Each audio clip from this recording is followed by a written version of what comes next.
On est ici pour une opération de libération d'otages ce matin. 7 à 8 personnes. Lionel Lamotte est français, policier de l'ONU et conseiller de la police haïtienne. Ce matin, il coordonne une opération exceptionnelle. La police va entrer dans Cité Soleil avec des renforts de casques bleus, jordaniens, sénégalais, canadiens et français. L'ONU a rassemblé les forces disponibles pour l'occasion. Elles vont devoir se coordonner. Aux responsables sénégalais et jordaniens de bien briefer leur équipe et que tout le monde soit bien au courant des consignes. Vous organisez dans les véhicules et dans 10 minutes, le convoi est constitué ici, prêt à partir. Les soldats ont été convoqués à 3 h du matin. Il est 5 h 30 quand les premiers blindés quittent la base. Nous avons obtenu une place avec des Sénégalais, supervisés par un Québécois. Jean-Jacques, essaye d'aller un peu rapidement, s'il te plaît.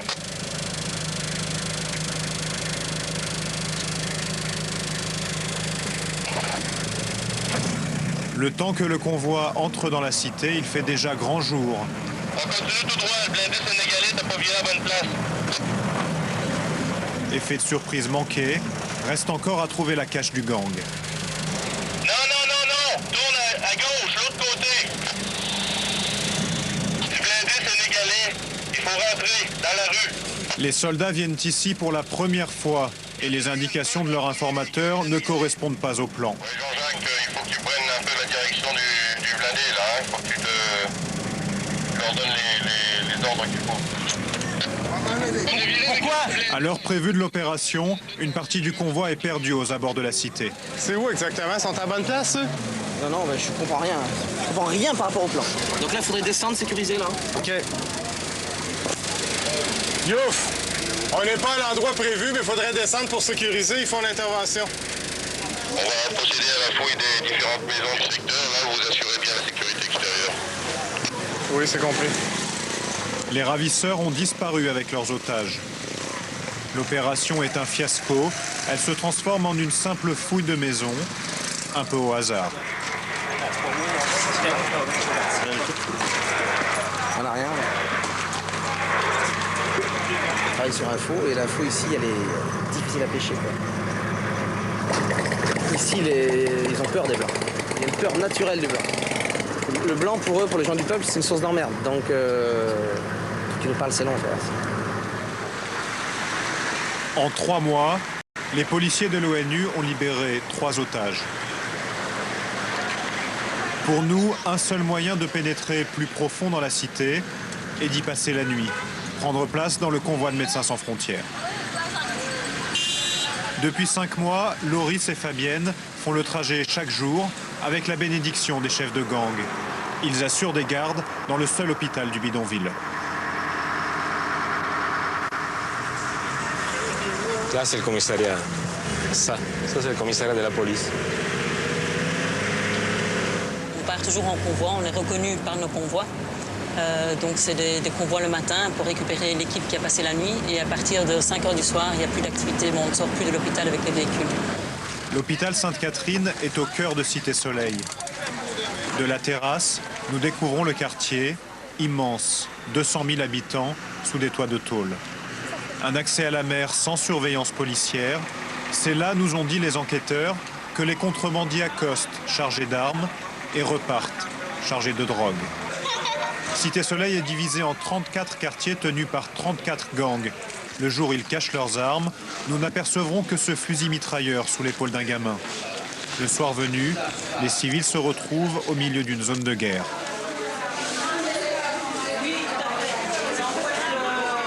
Dans l'hôpital, Fabienne recense les blessés de la nuit.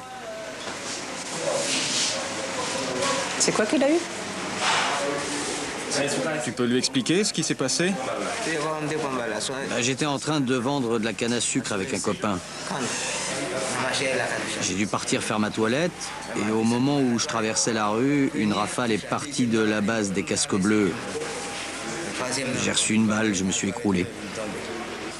Comment tu peux savoir que c'est les casques bleus? Mais c'est de chez eux que venaient les balles. Elles sortaient de leur base, on les a bien vues. Pas question ici d'avouer avoir été blessés par un gang.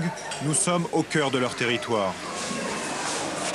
Dans la pièce voisine, une gamine de 8 ans, devenue pour MSF le symbole des victimes civiles. Devenue connue. Incroyable ça. Oh, oh. C'est qui? Sa photo fait la une du journal local. C'est toi-même. Et voilà. Il y a beaucoup d'enfants, beaucoup de femmes. Donc, j'ai passé une nuit ici où c'était une femme de 17 ans qui était blessée au cœur, donc elle est décédée sur le coup. Mais je ne pense pas qu'elle a quelque chose à voir dans les confrontations de Cité Soleil. Même à l'intérieur de l'hôpital, les patients ne sont plus à l'abri. Bonsoir. Comment ça va? La maternité au premier étage a été touchée par des balles. Premier cadeau. Hier soir, une des balles qui a touché la pédiatrie. La balle, en fait, elle est partie ici. Et alors, ça a cassé ici les persiennes. Et ça a touché ici, alors là, le trou où là, il y avait des enfants qui étaient là. Donc, forcément, on les a bougés pour essayer d'éviter qu'un accident arrive. Les infirmières aussi? Là, ils sont à l'abri, là? Ils sont plus à l'abri? Ils sont plus à l'abri parce qu'il y a plus de murs qui devraient être traversés. Mais c'est clair que, bon, malheureusement, là, on est sur une cour extérieure. Donc, c'est un mur qui est effectivement directement sur la cour. Faute de place au rez-de-chaussée, certains dormiront encore à l'étage cette nuit. À 18h, la nuit tombe. Au loin, les premières détonations retentissent.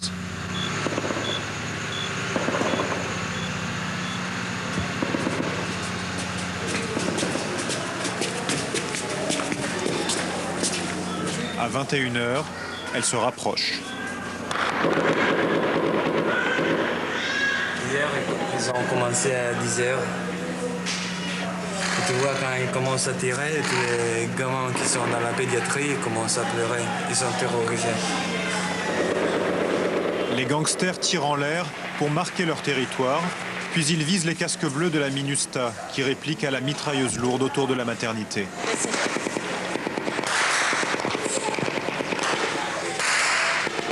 Là, ils sont juste là, putain, ça m'énerve.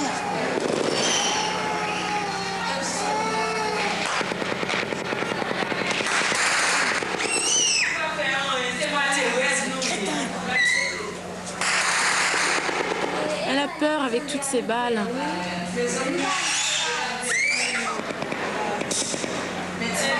Nous, on est coincés là depuis hier.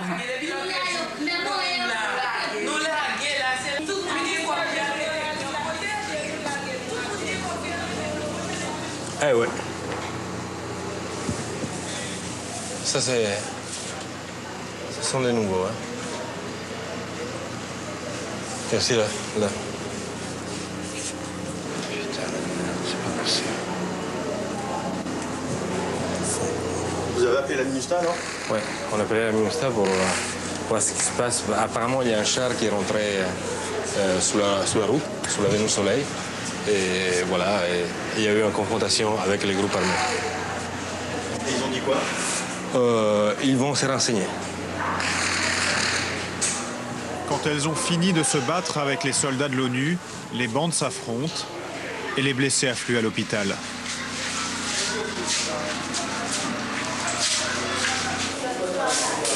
C'est quoi? Des coups de bâton, non? Sur la tête. Des couteaux? Des couteaux? Ah,